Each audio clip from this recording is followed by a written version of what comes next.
Okay, so again, good morning, and Ashley, thanks for joining us. We may have a few people pop in and out. I know that it's a bit of a busy time out there, so appreciate you allowing us to record this so we can circulate it through everybody in the office. But welcome, Ashley, for everybody online. This is Ashley from Coastal Heat Pumps. We're going to turn it over to her, and she's going to walk through a bit of a presentation for us. The floor is yours, Ashley. Amazing. Thank you so much. So really kind of informal today, would love to just give you a brief introduction on Coastal Heat Pumps, who we are, and really what we're about and what we do, and then can answer any questions that anybody might have on heat pumps, how they work, how they operate. I was mentioning before, we were going to have a full scope. We had two other employees joining us today. It looks like they're getting caught up somewhere else. So if there's any questions that I can't answer, I'll definitely follow up for sure, probably with Darren, and he can bring the information around to everybody. And then just kind of give you some offerings, what we offer for clients who are potential buyers looking at a house that has a new heat pump system that might want more information on it. And go into that as well. So like Darren said, I'm with Coastal Heat Pumps. So we're a family-owned and operated company. Coastal Heat Pumps started in 2005 in Comox, and then we moved into Sydney in 2011, and then we moved into a new office as well. So we have two locations. One of our head offices is in Sydney, and one of our head offices is in Victoria. So we have two locations. So we service anywhere from Souk to Sydney, and we're in the process of expanding upwards to Ladysmith right now. So that's a really exciting thing we have going on. It was actually my mom and dad that started the company in 2005, and then I've recently joined on in partnership with them. And so we're growing and doing it. We have another co-owner as well, Jordan, which is very exciting. And our team is about 30 people strong. We're good, we're growing, and yeah, really, our goal is to serve our community and just provide comfort to our community. So it's not even just homeowners, but how can we serve the community as a whole? It's really important to us, and we do have a huge heart and a huge passion for it. And the way in which we've decided to provide comfort is through heat pumps. I believe, Andy, it was yourself saying, like, we have the perfect climate for it. And it's a really amazing opportunity for air and air conditioning, and seeing things change from fossil fuels and moving to electrification, and help support the initiative to reduce global emissions and greenhouse emissions. So working together with different governing bodies as well. So I don't know if anyone wants to jump in. Can you just kind of enlighten me on when you're going through inspections with potential buyers or even your sellers? What do you know about heat pumps? What kind of questions do you get asked that kind of stump you? Or is there any information you want to kind of enlighten and have any questions for right off the bat? I do. Can you explain the difference from a singular unit to when it comes through the vents? Like if there's a furnace? Yeah, of course. And I'm really hoping as well that Grant will pop on, because Grant is at our other office that has a display unit, so we can actually visually show you what it is. So there's different types of heat pump systems. So one is a ductless mini split. So customers and homeowners don't need any ducts in their house. It's great for apartment buildings. Some of the older apartment buildings, they can be good in heritage houses if we can meet all the requirements to keep heritage houses. And a great way if you're looking for air in specific places. So it's called a mini split. And what that is, it's one unit on the wall or the near the ceiling. And then they always are going to connect to an outdoor unit. So you can have multiple indoor units that connect to that one outdoor unit. And you see them. There's no duct work. They're there. Yeah. We're creating the airflow, obviously, from room to room. So if it's in a main living room, we like open spaces for those kitchens, dining rooms, living rooms. If you put it in a bedroom, for example, as soon as that door is closed, you're not getting the airflow through the rest of the house. And every unit, we call it like a zone. It can create a temperature zone. So in my kitchen, I can have one temperature, and in my bedroom, I can have another temperature. Now, when we look at the ducted systems, you can replace like a gas furnace, or you can replace an electric furnace and put in a centrally ducted system in there. And it does the same thing. It has the coils, it has a reversing valve, so it's still giving you air conditioning and it's still giving you heat. And in times you can use the existing ductwork depending on the ductwork size. Sometimes we do need to replace the ductwork, but Can in you that explain what those situation, we can sizes are? still use Sorry. the pump. I'm working on this right now. Can you explain what those sizes are? Are you? Okay. Well, so what we could do is bring it offline, because it depends on the type of system and it depends on the sizing of it, of which size of ductwork. So what I would love to do is, if you are working on it now, we can follow up later today and just get the specifics of your situation, because there are so many individual specifics to talk about. You know, what size is the system? What is the ductwork that is existing? What size of system would you be replacing? And we have sheet metal technicians that would create connections to either connect to the existing ductwork, or does that have to be a change out? So there'll be more follow-up questions around it than me being able to just kind of spit that out for you. So I appreciate that, Danielle, and I would definitely love to follow up with you on that. Okay. Yeah. Sorry, can I just say one more thing? What I was really basing on is like, what won't work? It's pretty situational from what I know as a plumber gas fitter. It's, they have to do heat loss calculations based on the square footage of your home, the windows that you have, the insulation, the existing unit size. Like there's a lot that goes into it. So it's very situational, Danielle. Darn. Okay, thanks. And then, Yeah. but like generally what we do in these situations, that's where you want to be having somebody come out to the house to be able to see that, to be able to measure. And yeah, Andy's absolutely right. There's different calculations that they do in the home. So it's not just oh yes, this, and this, to be able to get the exact information. What we do, are you working with are you doing this personally, or are you working with a buyer or a seller? Oh, Danielle. Personally? I just have some people that, like it comes up all the time, to be honest. Oh, can I make this? Can I add a heat pump? And I'm like, shit, like, sure. So it happens more than you think, right? And they like show me the furnace and it's like, oh, can this become a heat pump? They think realtors know everything. And so I was just hoping that there was maybe a quick answer. It's like either a yay or a nay, but if not, I'll just say you have to refer to someone else. I think. So what we do. Go ahead, Ashley. Okay, I see we have Grant has joined us, so we'll get him to do an introduction as well. But I guess it is truly one of those things, we do as realtors, when we're walking through properties, get asked a lot of questions, with respect to certain areas that aren't necessarily our expertise. And so obviously having some connections and resources to help guide people in the right direction is really vital. I think one of the key things, and one of the things I'm curious about, is things to look for. When we walk through a house and we're going through the process of introducing a buyer to a property, there's little things, like if we see a crack in the window or a broken window seal, or we see a furnace that looks like a dinosaur, it's easy for us to say that this is probably going to come up in an inspection report, and be prepared. It's probably something you're going to have to deal with. Like with heat pumps and a couple of different styles, like what are some of the things that we can keep an eye out for that may sort of raise a red flag or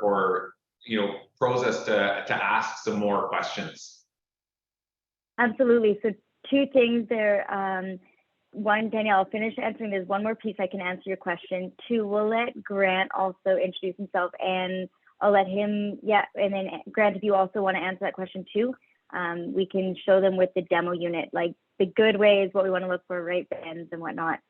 But Danielle, working with my realtor, I've understood that, the questions that you guys get are far beyond like you need to know. You don't need to know that. But as well, I didn't realize home inspectors don't go through heat pump systems either. And so they might not even know. So one thing that we've just created is a home inspection service, where if you are working with a potential buyer, we can come out for 1 hour. So while the inspector's there or while you're doing other work, We can come out and look at the system and see, yes, what's possible, what's not possible. We will look at the system to say, this is a DIY project, this is what you might expect, or this is the best system. You have 15 years left on this system, or you have 15 weeks left on this system, because there's no way that you're really going to know without knowing. What is the cost incurred Grant, go ahead. on that? What is the cost incurred? Yeah, it's $89. So And $100 we like run after through it. tax? Yeah, 90, I think 90 bucks. So we go through a checklist and we'll take pictures of the units and be able to provide yourself and or your clients our findings and inspection and the pictures of what it is. So they can see the electrical wires, they can see the filters, they can see the components, and everything is there for a reason. So they'll be able to walk through it and explain what they found. Okay, thanks. Yeah, no worries. Grant, do you want to pop on and give yourself an introduction? Sure, I'm Grant Wilson, Coastal Heat Pumps. I was out in the field for a little bit, and then I transitioned into the office probably like a year back, more so a management role now. But I've been at this for a little while here, so hopefully I can answer some questions for you today. First question I heard though is like, what would prompt you to kind of like look into it a little bit more? That's really variable. There's a couple like big red flags, and just by looking at the age of the system, every single indoor like furnace, air handler, outdoor unit's gonna have a date code on it at some point. That's the easiest way, 10 plus years old, you might want to seriously consider getting it checked out. HVAC systems, they're not cheap with the way COVID's been. It's bumped prices up everywhere. We're looking like just like a single zone wall head system, around $7,500 or so on average, and then centrally ducted systems, around 18 to 20,000 on the low end. So it's a big investment, and maybe it's something they should know before they go get approval for their mortgage or whatever, kind of build it in to that pricing. The other flip side of that is it's not only age.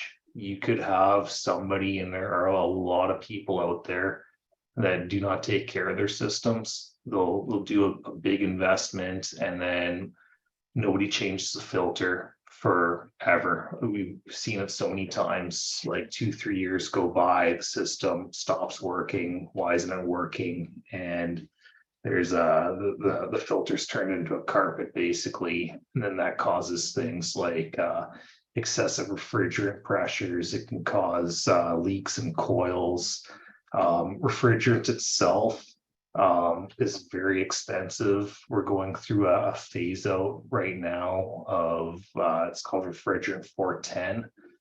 It's slowly getting phased out. It's been in use for probably the last 15 to 20 years or so. It's going to be completely gone by 2030. They'll be moving to a new refrigerant. So as it gets production gets winded down, it's only going to get more and more expensive. So things like that, it's best to get on top of early, especially if there's any parts warranty whatsoever when it comes to leaks like that. You want to catch it before it turns into something a little bit bigger. And then speaking about the inspection sheet we have here, I'm just going to see if I can pull up a copy and screen share it here. I know we've had one done. I don't know if you guys have seen this yet.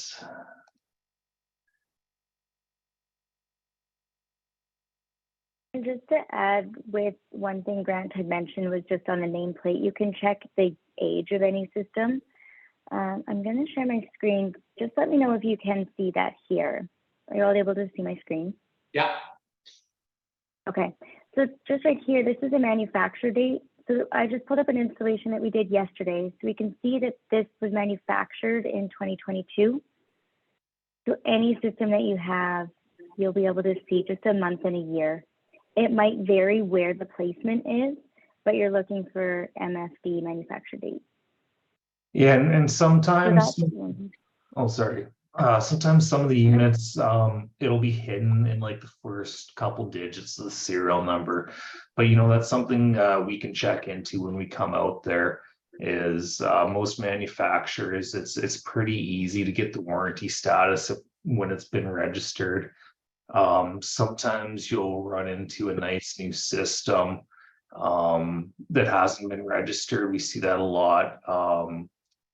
Bear Mountain rings a bell. They had some contractors go through there, and the pricing was probably a little bit on the better side with that.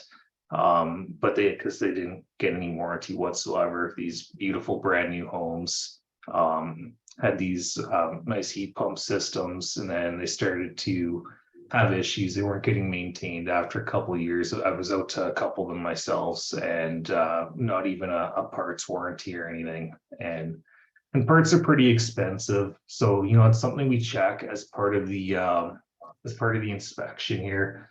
We'll see if there's Sorry was to warranty interrupt. registered. I just have a quick question before we move on. I'm just wondering, is the installation date ever added to the system rather than just the manufacturer date? When it's registered, there'll be a date of installation on there, and then that's what the warranty expires based off of.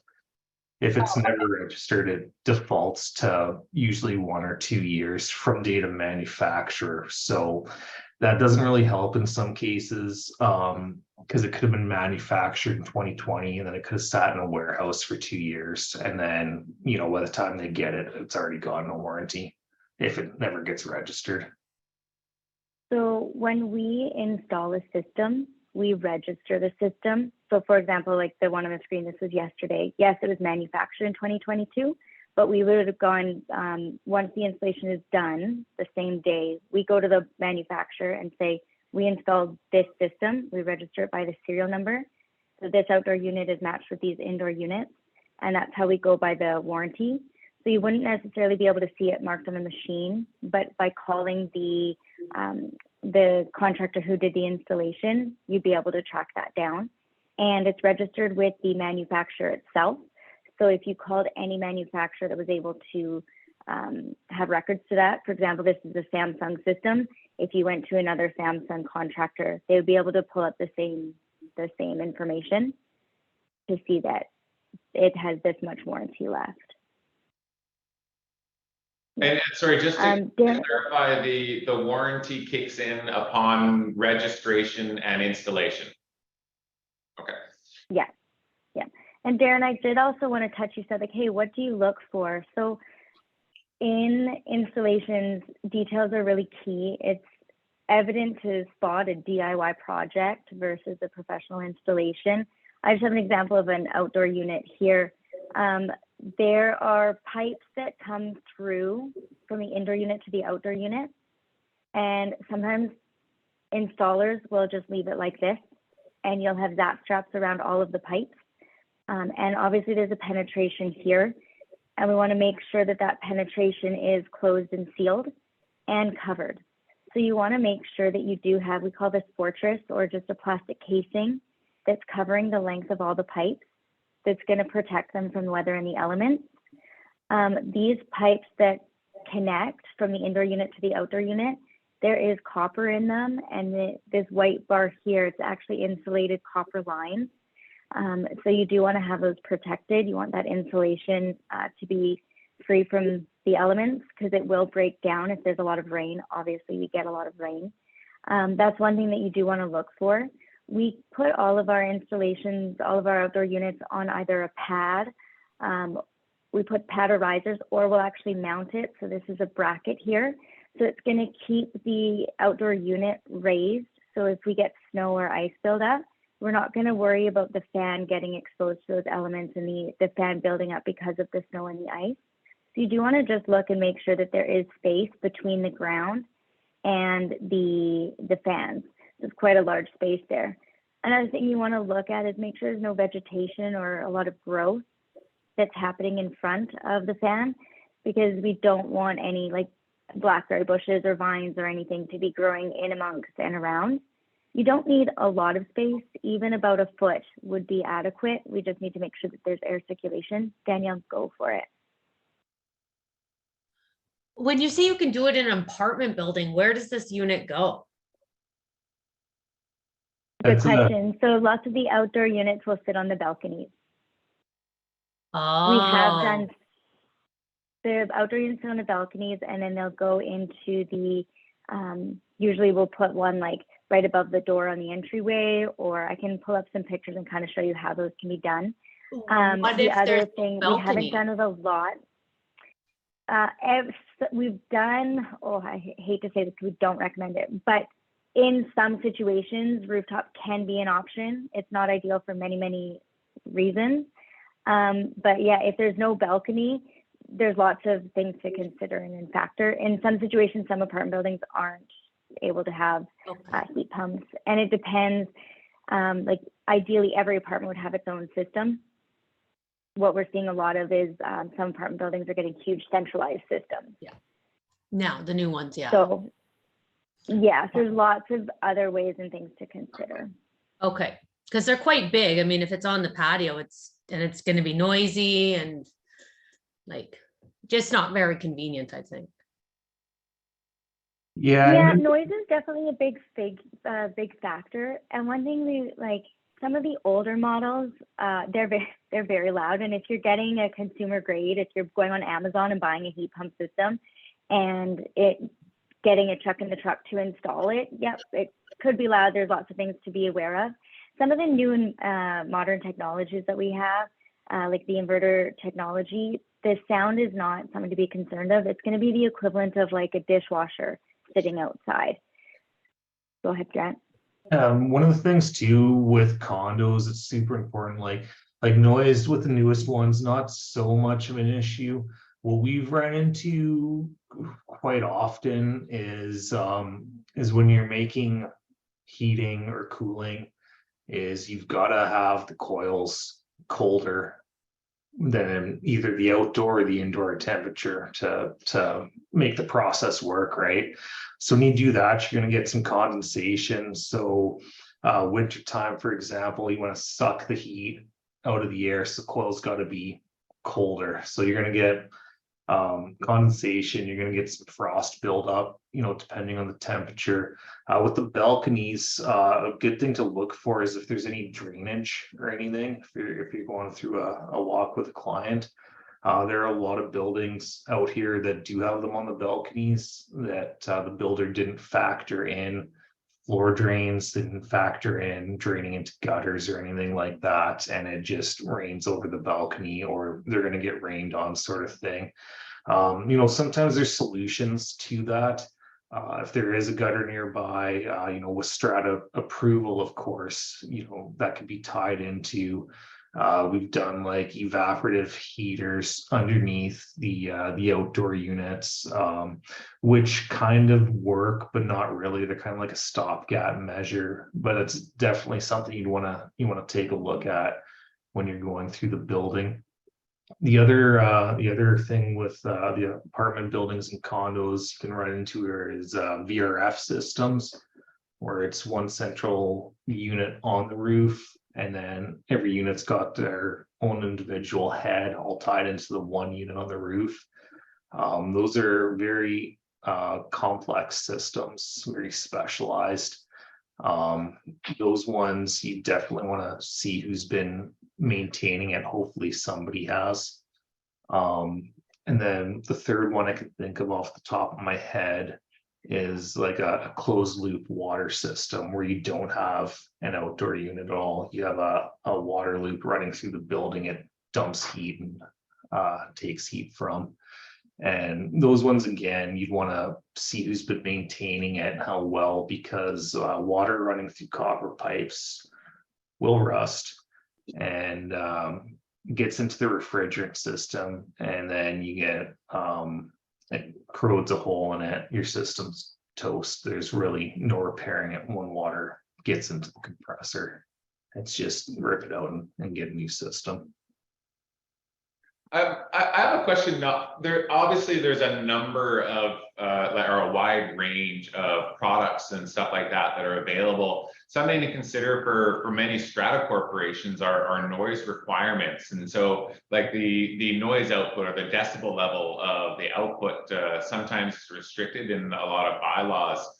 You obviously have different sources of product and different accommodation to make sure that if somebody's got approval, they're getting the correct unit, obviously for their needs. Absolutely. Most outdoor units that we see in condos are usually around the 1 ton to 1.5 ton at maximum range. They're not big spaces to heat. And then those outdoor units tend to be on the lower range of the decibel scale. It's usually around 52, 53-ish max. For stratas, bylaws are super variable. They're all building to building. Some are extremely restrictive and prohibitive even. I know some call for 45 decibels. That's not doable with anything on the market that I'm aware of. One thing even with that is every municipality has different bylaws, and I did go through all the bylaws. If there are restrictions, for example, Oak Bay has the most amount of restrictions. Yeah. A lot of, if you're reading through it, a lot of it is it has to be at the property line. That decibel can't be more than, I think it's 55 decibels at the property line, which at the unit, it might not necessarily be attainable, but at the property line, it's more than attainable. And the other tricky thing with decibel readings is it has to be isolated noise. So a conversation in front of a heat pump actually is louder than the heat pump. Birds chirping. Basically, to get an accurate decibel reading, have to have a silent room, check the ambient noise, and then turn on the heat pump, and then check it again. So the noise at any street is going to be louder than that in general. So that is one tricky thing where, yes, it is stated there. I think more than the noise, it's making sure that the heat pump is not installed where it's not meant to be. So it can't be in some municipalities, not all. There's a certain distance that it has to be from any sort of property line, or I believe one of them, I'm drawing a blank right now, but it can't be on the side of the house. And so we are well aware of like those kind of bylaws, and our comfort advisors will never install something that can't be there from a bylaw or a strata. We work very closely with stratas to ensure that, yeah, all regulations are met, but those are some things that you might come up with if somebody has a gas furnace, they're wanting to switch over to a heat pump, making sure that you're going to be okay for your noise, you're going to be okay for the placement of it. And so we do go through all of it, but yeah, if they are going on Amazon and making sure that they do know what those are. Yeah, and more so with the noise, like if you stand next to one of the newer inverter models, you're going to hear the air coming through the system. Unless you're right in front of it, you're not going to hear the compressor at all about 5-6 feet away. It's just the air movement. They're very quiet. I know stratas are super difficult, and it's been brought up with the BC government, I believe, last year. They're still working on it, but it might be actually turning, like when we had the heat dome the other year there, we run into like restrictive stratas. It might actually be turning into a bit of a human rights issue, because we're having people with medical conditions, are elderly and all that. They can't deal with the heat, and they're dying because of it. So, I know that's been talked about. I don't know what the status on that is, but it might eventually be getting a lot easier for stratas to make rules that are more realistic, instead of setting decibel ratings that just nothing on the market will meet. Yeah. And the other thing that's amazing, go ahead. No, go ahead, Ashley. I was just going to say, I'm in a rabbit hole. So Darren, if you want to jump in, you just interrupt me. But there's so many rebates right now for for heat pumps, I mean, there's up to $11,000 and there's different types of financing as well. So there's $40,000 available that you can pay off up to 10 years finance free. There's also, and that's one, there's two different types of financing available to homeowners. Heat pumps on average are going to increase, if you're working with your seller, they're going to increase the value of your home by $5,000. So what we're seeing is some sellers are installing a system, getting the rebates, increasing the value of their home, and they basically got a free heat pump. I did hear of two situations where they actually made money by installing a heat pump. Doesn't happen all the time, but for the sellers. And yeah, just to be able to take advantage of what's available to them in grant money and through the government. Now with, they call them MERBs, M-E-R-B, or M-R, multi-residential unit buildings, MERB, and they don't have rebates right now, but the government is working to see how they can get rebates available to condo buildings, apartment buildings, townhouses that have more than one shared wall. And they are doing studies now. So if any of you are in an apartment building and you would like to share your energy bills, the government is looking right now just to do a study to see what bills are doing. So it's just a really cool time for homeowners right now that are looking to switch and save money on their bills. With heat pumps, if you have baseboard heat, if you're putting $1 of heat into your baseboard, one, you're not getting air circulation and it's costing you $1. With heat pumps, you're getting circulated air and it's about, you're getting about $3 worth of heat out. You know, I'm glad you brought that up. My question that I was going to ask, following up specifically, was around any grants or rebates and stuff like that that are available. So appreciate you touching on that. And as far as the consumer goes or the client goes, you guys assist with all of the rebate applications, and I know some contractors will handle applications and that kind of stuff, or at the very least provide all the required paperwork that the owner has to supply. Yeah, all the information that a homeowner does need to apply for the grant will be on their invoice, and we'll give them everything. There is, for the application process, there's confidential information. With a federal rebate, they need to sign into their GC key. So we unfortunately aren't able to help with that portion of it. However, if somebody doesn't have a computer or if they are elderly, we do invite them into our office. We'll help them the best of our ability, but I don't want to know your government information. But with the provincial government, it's quite simple, and we walk through those rebates all the time, and that application process, not a problem. And part of the process is you do need an energy evaluation on your home with an EnerGuide if you are taking advantage of the federal rebate. And the federal rebate, there's more steps to it, but they do offer $5,000 in a rebate. The energy advisor also helps with the rebate process as well. So we recognize that the government hasn't done necessarily the best job, or it's kind of convoluted, kind of confusing for the average person. And it takes us a long time to actually get the ins and outs of it and to be able to support and help anybody to be able to get through it.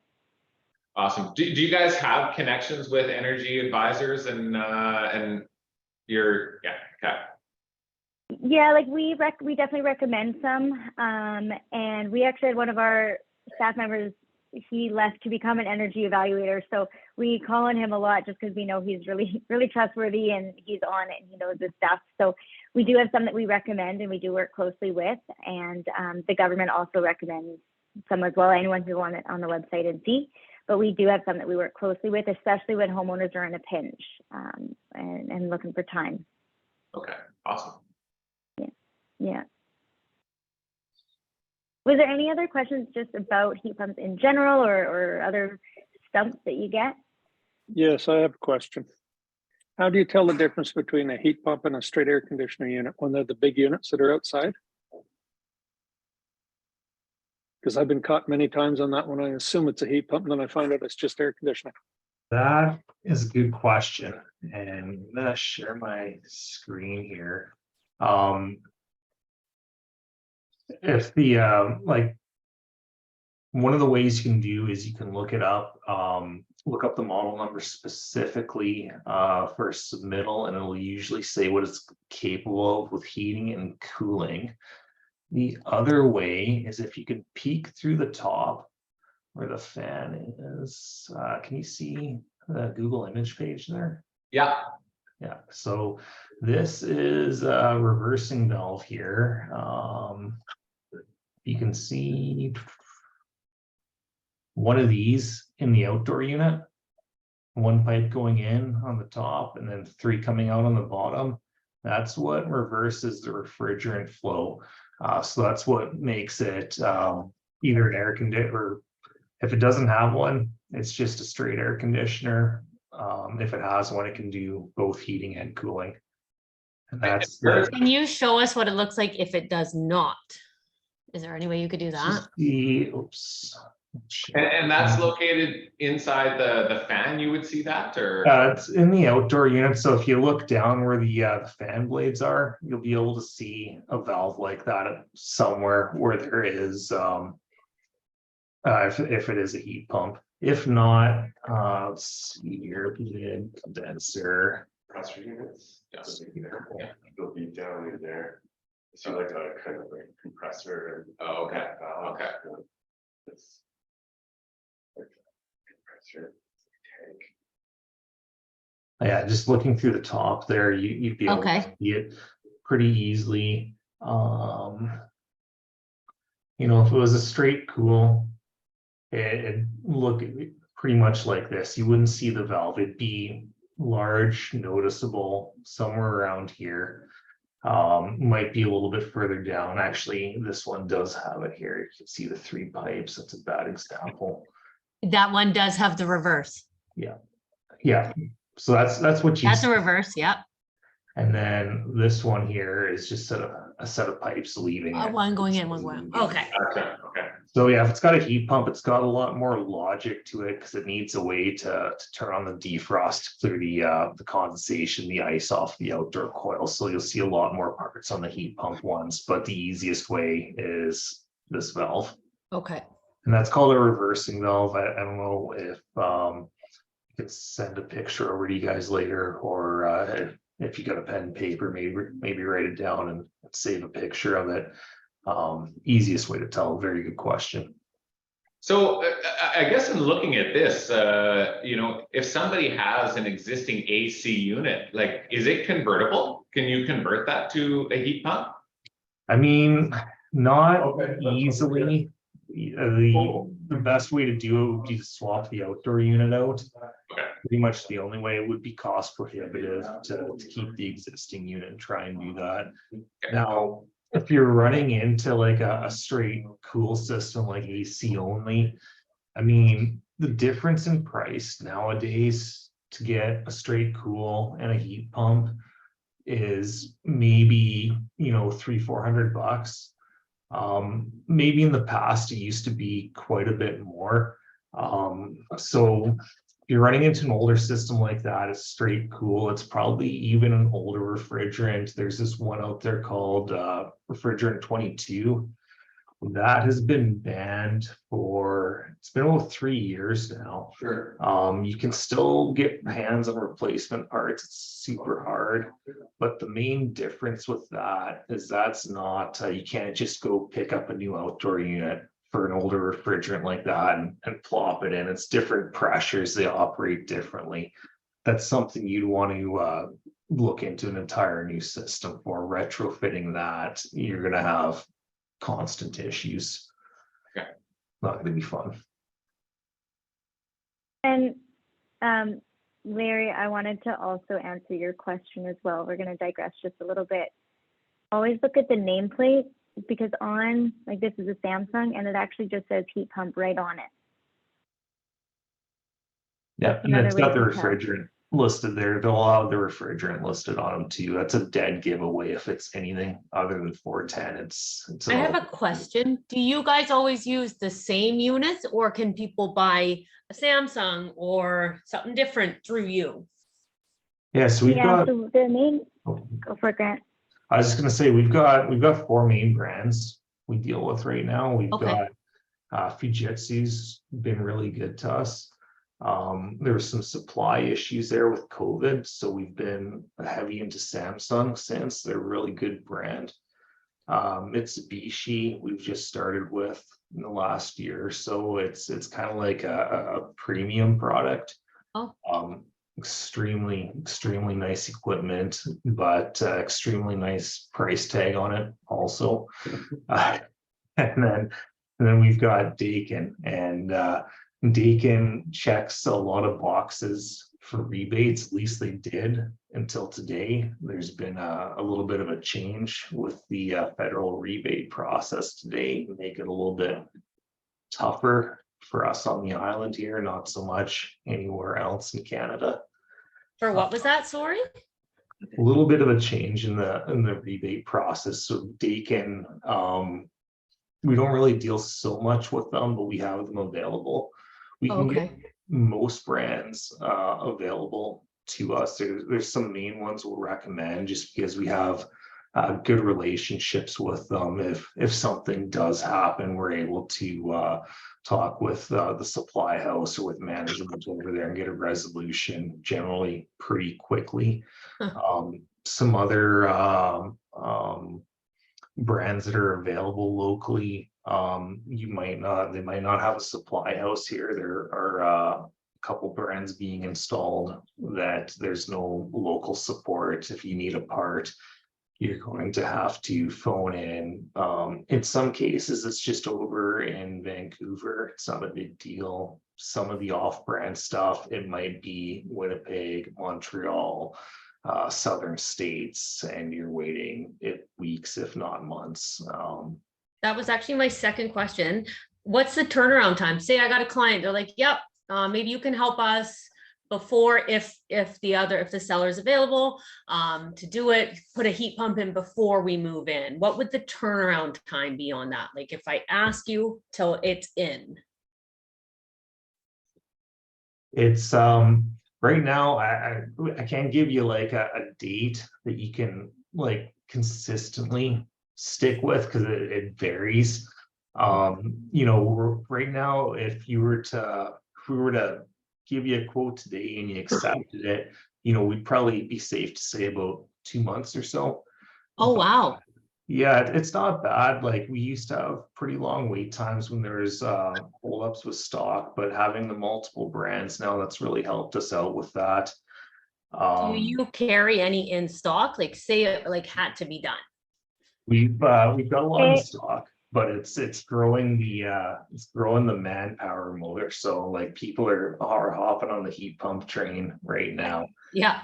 With the rebates, like they're huge. They're really helping people switch over. I thought it like a 2-week turnaround. Yeah, that's a great question. There are, depending on the type of system, it definitely can be anywhere from like 2 weeks if it's a basic like just single zone system. If we are looking at subcontractors, we need to be getting sheet metal, we need to be getting electricians, then we are looking at 1 to 2 months for sure.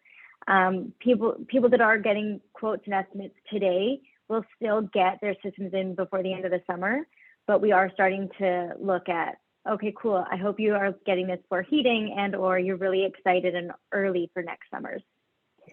We do keep a wait list, and that is something that we are proud of. We aren't here just to it's quality over quantity for us. So something we are working on, but at the same time, we're not going to just have anyone come in and do some installations. We have quite a training process. So it sounds like labor shortage is affecting you guys as much as it is everybody else, eh?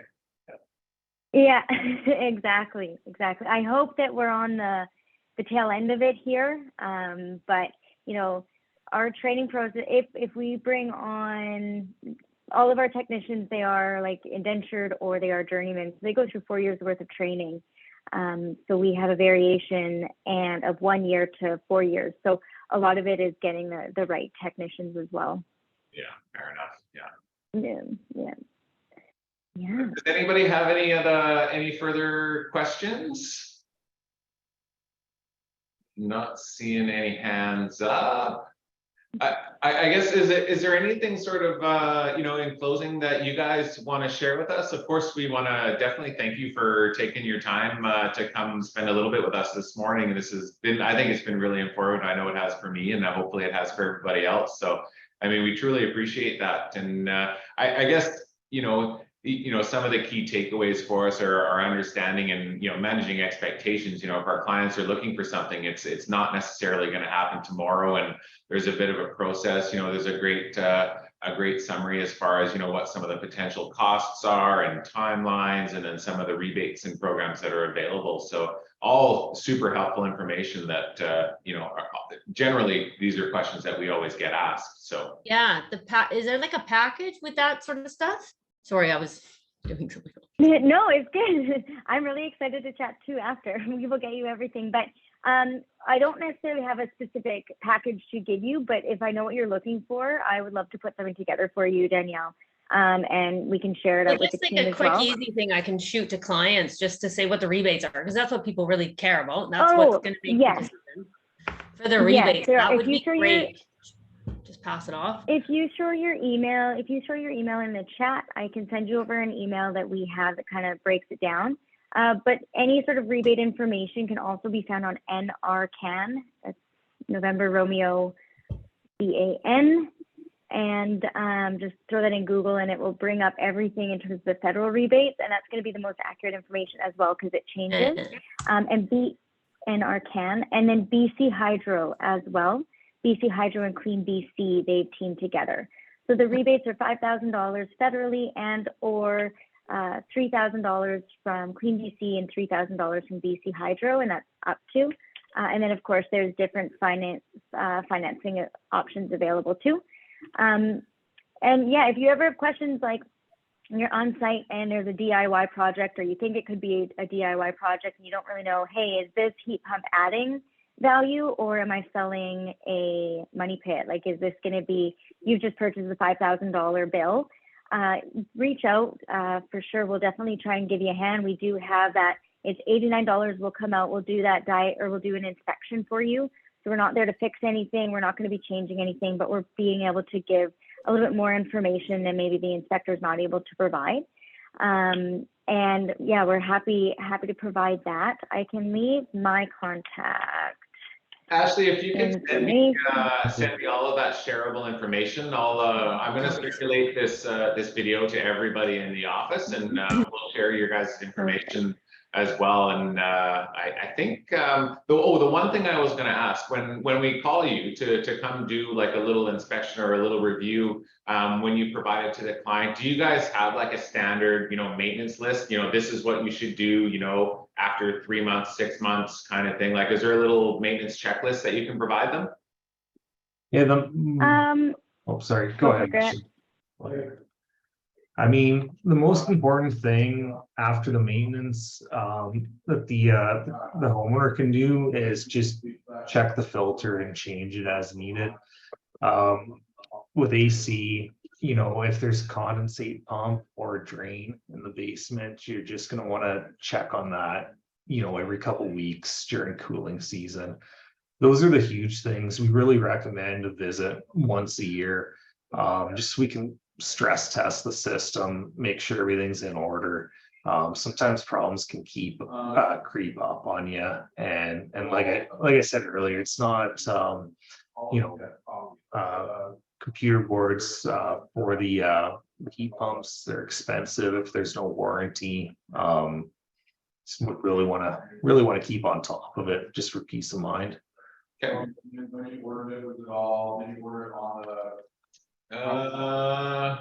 Okay, I guess with that, unless there's anything more, we will definitely thank you for your time, and truly appreciate it.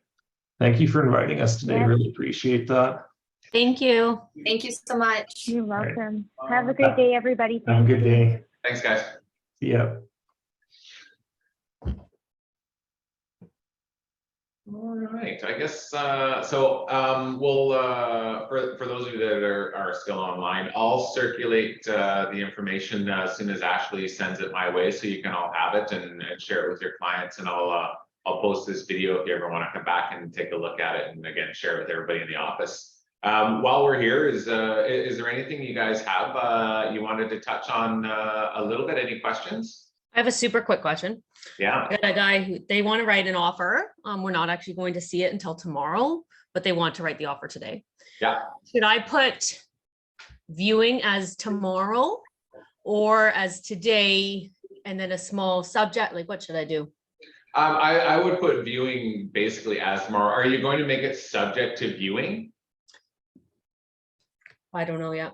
Which is a tough one, because that's one of those clauses often where sellers would be like, oh, Why bother? subject to viewing, right? Well, why don't you just come tomorrow and look at Exactly. it and decide if you want to write the offer, right? So Yeah, I don't think they're going to be doing that. They said just strata documents. okay, They're so dead serious. They're kind of in a pinch. So where it indicates the property will be in the same condition as viewed, you could put tomorrow's date. okay. And yeah, and just go with that for sure. Yeah. Okay. Thank you. Yeah. Ciao. Thanks, Danielle. Larry, you all good? Okay, Yes, I was trying to find my unmute button. Yeah, no, that was very informative. So thank you. gotcha, you bet. Okay. Okay, thanks, everybody. We'll carry on. Did you have a question? Yeah, I can ask you. Basically, I have my tenants who I told that I'm an agent before they moved in want to buy a place. Mhm. And I just want to know what, I don't care if they stay or go. It makes no difference to me personally. Yeah. So it's not like I just rented it to them last year. I'm getting market value for it. So I don't care if they come or go. Yeah. Anything I need to navigate there? No, just make sure, like, so you're gonna represent them as a buyer? Yeah. Yeah, no, I mean, they know you're their landlord, they know what you do kind of thing, so yeah, just pretty standard, yeah. Obviously, you wanna make sure that they're familiar with, the requirements of the Residential Tenancy Act and that kind of stuff. Yeah. But, yeah, but I mean, if you're their landlord, so, yeah, should be okay. Okay, thanks, everybody. One more slightly